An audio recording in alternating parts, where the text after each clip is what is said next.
네, 시청자 여러분, 구독자 여러분들 덕분에 와우넷 채널이 이렇게 빠르게 성장하게 되었습니다. 앞으로도 좋은 정보를 제공하도록 우리 모두 노력할 거예요. 구독, 좋아요는 저희에게 큰 힘이 됩니다. 그리고 와우넷 홈페이지가 새롭게 바뀌었습니다. 컴퓨터와 모바일 둘 다 이용하기 쉽게 업그레이드가 되었으니 많이들 이용해 주셨으면 좋겠습니다. 고맙습니다.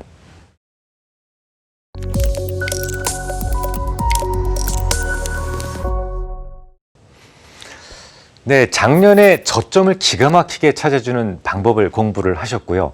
올해는 첫 시간부터 이제 고점을 찾아주는 그런 지표를 공부하고 계십니다. 지난주에는 대략 소개를 해드렸어요. 이제 좀 더 자세하게 들어가 볼 텐데요. 스토캐스틱이라는 것을 보면 두 개의 곡선이 이렇게 막 교차하면서 움직이죠. 그 중에 하나는 %K라고 부르고 다른 하나는 %D라고 부릅니다. 이들의 의미를 조금 더 자세하게 살펴보도록 하죠. 일단 공식을 봐주시기 바랍니다. 이 fast %K는 당일 종가에서 해당 기간의 최저가를 빼고 곱하기 100을 해서 나눕니다. 뭘로 나누면 해당 기간의 최고가에서 해당 기간의 최저가를 빼서 나누게 되죠. 또 공식만 보면 머리에 쥐가 나시죠? 저도 그렇습니다. 다소 복잡해 보이는 공식이지만 사실 지난주에 제가 말씀드린 것을 그대로 표현한 것에 불과합니다.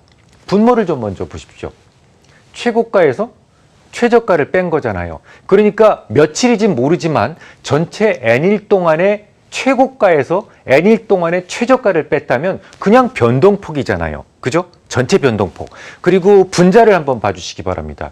종가에서 저가를 뺀 거죠. 종가에서 저가를 뺀 거니까 그 N의 기간 동안에 저 최바닥에서 얼마만큼 올라왔는지를 보여주는 거죠.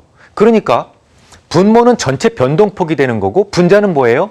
현재의 위치를 말해주는 겁니다. 일종의 위치 함수인 거죠.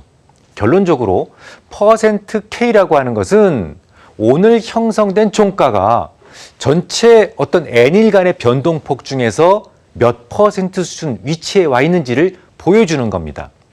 여기에서 N을 며칠로 가져갈 것인지가 굉장히 중요한데 일반적인 증권사의 HTS에서는 이 fast K %의 기간값이 대개 5일 정도로 세팅되어 있을 겁니다. 근데 5일 동안의 변동폭에서 몇 % 위치해 있는가를 표시해 준단 말인데요.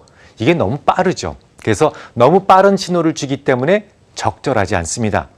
가급적이면 N값을 12 정도로 좀 바꿔주시거나 아니면 아예 슬로우 K %로 보시는 것이 적절합니다. 자, 그러면 fast %D는 무엇을 의미할까요? 이 fast %K의 이동 평균을 말합니다. 별거 아니죠. 물론 조금 다른 의미로 해석을 하는 경우도 있지만 여러분들은 굳이 전문가들처럼 세세한 내막을 아실 필요는 없습니다. 그냥 이동평균선이라고 생각하셔도 전혀 무방합니다. 이동평균은 보통 3일간의 이동평균을 말하는데요. 워낙 짧은 이동평균이기 때문에 거의 비슷하게 움직입니다. 하지만 이동평균보다야 K값이 조금 더 민감하게 움직이겠죠.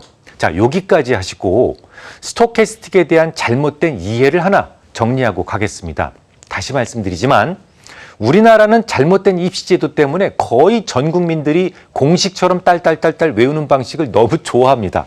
기술적 분석도 그래요. 그래서 책을 쓴 사람이나 그 책을 보는 사람 모두 그냥 책만 보고 달달 외우는 방식을 좋아합니다.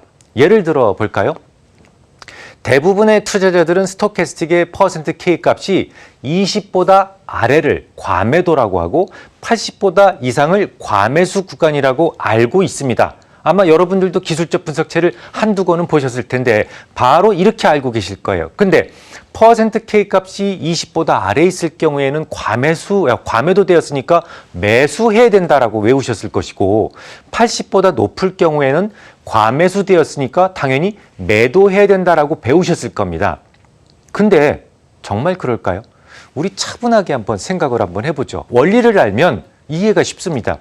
%K 값이 뭐라고요? 20보다 아래에 있다는 것은 현재 주가가 일정한 기간값 안에 변동폭 대비 20% 아래에 있다는 말이 됩니다.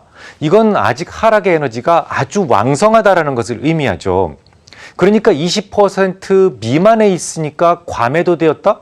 그래서 덜컥 매수해야 된다? 이거 옳지 않습니다. 특히나 퍼센트 K가 20 미만에 있다는 것은 가장 최근에 많은 사람들이 그 주식을 통해서 평균적인 손실을 본 상황이겠죠. 그래서 언제든지 주가의 조그마한 충격에도 손절 물량이 쏟아질 수 있어요. 제가 지난번에 말씀드렸죠. 하락에는 같은 에너지가 작용된다고요.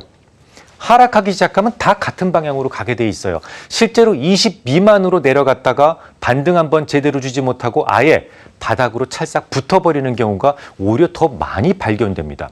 사실 저는 DMI에서 매수 신호가 나온 이후에 퍼센트 K가 80을 넘는 모습이 보인다면 매수의 강화 신호로 활용합니다. 좀 더 구체적으로 첫 DMI 교차 신호 이후 스토캐스틱의 퍼센트 K가 퍼센트 D가 모두 과매도 구역에 머물다가 퍼센트 K만 곧장 과매수 구역으로 가면 80 이상으로 가면 저는 그것을 매수의 강화 신호가 나왔다. 매수의 강화 신호가 나왔다. 이건 대바닥이다. 이렇게 정의를 합니다. 예를 한번 들어볼까요? 첫 번째 차트를 보시죠. 이 차트에서 DMI 교차 신호가 나오는 모습이 보이십니까? 화살표 부분을 보세요. 분명 ADX 30 이상에서 교차 신호가 나오고 있고 그날 이후로 약간씩은 반등을 일단 주고 있습니다. 근데 연속성이 없고 결국 무너지고 있죠. 물론 나중에 추가적으로 MACD 오실레이터를 더 배우실 거예요. 그 뒤에는 좀 더 확정적 매수 신호에 대해서 조금 더 걸러진 매수 신호에 대해서 공부하실 수가 있습니다. 하지만 지금은 단지 스토캐스틱의 매수 강화 신호가 있다, 없다 이것만 보시기 바랍니다. 스토캐스틱에서 퍼센트 K와 퍼센트 T가 모두 과매도 구간에 들어갔다가 나와야 한다라고 말씀드렸는데 그 조건에 맞는 것은 첫 번째, 세 번째 화살표 뿐이죠. 그런데 여기에서 퍼센트 K가 80 이상으로 한 번에 올라가야 되는데 어떤 것도 80 이상으로 못 오르고 있죠. 이러니 시세의 연속성을 보이지 못하고 결국 가다가 마는 겁니다. 자, 이번에는 매수 강화 성공 사례를 한번 보시겠습니다. 두 번째 차트를 보시죠. 일단 DMI 교차 신호가 보이죠. 즉시로 스토캐스틱을 보십시오.